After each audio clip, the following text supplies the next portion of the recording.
What do we got here? Last of the SK USA adjustable crescent style wrenches. Upon looking around online, indeed this logo pattern, probably 20 years ago or something, they came out with these, and the new SKs have since been replaced by Chinese made ones. What I mean by that is here we have this version, the 8012 on Amazon, $55, where the new version, the X-Frame SKs, $45 for both the 10 and the 12-inch versions. So they were bought out by the Hangzhou Industrial Corp in 2021. So SK, unfortunately just was not able to keep themselves around. Actually declared bank. They've been bought multiple times. One of the first buyouts happened to do with SK Wayne.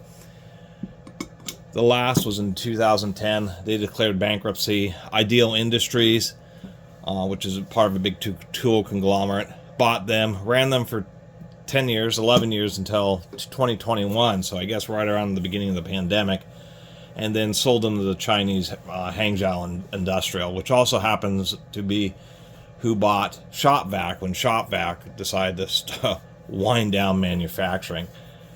They still do make some tools in the United States, but a lot of kind of like these heavier ones are now made in China. So this is indeed the 8012, the last of the American-made SKs.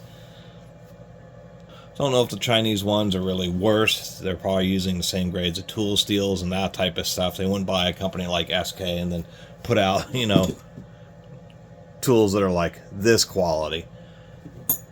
But it's still the end of an era. Comparing it to its predecessor, the SK Wayne, it doesn't say Defiance, Ohio on it anymore, but there are some changes that aren't for the best, even though it's the last USA one. The SK Wayne actually had a threaded screw. It was slightly staked, but you could still disassemble it if you wanted to. This is just a staked pin, and there is no hole on the other side. So this one, the newer one, is not made to be disassembled or rebuilt at all. As far as symmetry of grinding here, or of the slot, that looks pretty good. Jaw play, it's okay. It's not bad. We open it up here. It's a bit worse when we get down here. So what that indicates is there may not be the perfect level of parallelism, meaning that there's two operations, one to broach through this channel and then one to machine the surface, and those two are not absolutely perfectly parallel. Still, the thumb screw is a real nice heavy duty buttress thread. It is spring loaded here, so that provides a bit of resistance to help it prevent it from adjusting itself. And we can see the one ergonomic upgrade, surprisingly enough. If we look at this full box frame, here they actually put on both sides just slight release, which is actually just a nice little upgrade. Now if we compare it to some other, like this old one, or say an old Jamestown Crescent, just a little bit more funky to adjust, just because you don't have quite as good a reach on these thumb wheels here.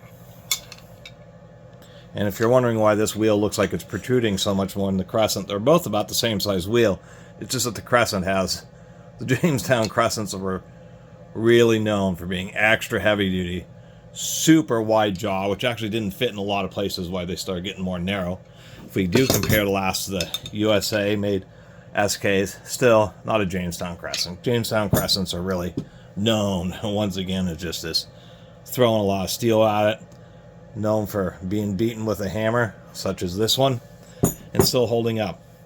Nonetheless, high quality, good quality steel. Do like that they once again put in this relief, although if we compare to, say, another one of its contemporary competitors, Proto, this happens to be the 712. What Proto has done is made this channel just go all the way up to the thumb screw, so you have basically the same effect as these little cutouts here, although there may be a little bit of argument of maybe it being slightly weaker here. That's not actually what fails on adjustable wrenches. When adjustable wrenches fail, if they're really cheap, then this part can splay out. But what usually happens is they just get torqued so hard and they end up fracturing right here at this webbing, and the moving jaw ends up being the part that actually fails. And you can see on this Proto, they also use a solid pin, except for they give you a way to punch it through if you want to end up rebuilding it. And other things I'll mention on these. There's the SK Wayne, there's the new SK. If we take a look at this Jamestown Crescent, part of this extra wide body means that they could put in an extra large center screw or retention screw for the thumb wheel. So, you know, ultimately I'd recommend the Jamestown Crescent for an extra heavy duty adjustable wrench. The last of the USA made SKs, pretty decent wrench with a nice little upgrade for ergonomics, and overall, you know, as good as any other, maybe not. You know, if we take a look at the jaws, what Proto has done, Proto is known for making actually pretty hard steels in their tools. There's been quite a bit of testing now over the years, YouTubers and stuff, and really shown that Protos, they're not finished the best, but they're the real deal when it comes to the grades of steel, and they tend to be tools that, rather than stretch or bend, they decide to go for the harder end of heat treatment. Gives them a little bit more strength, but a little bit more risk of actually snapping. But Proto really narrows down their jaws. It's one of the reasons to get a Proto is that more of a tight or high access type of adjustable wrench. Where this SK is, you know, I consider just to be average or industry standard thickness. Anyway, talked too long about this old forged alloy.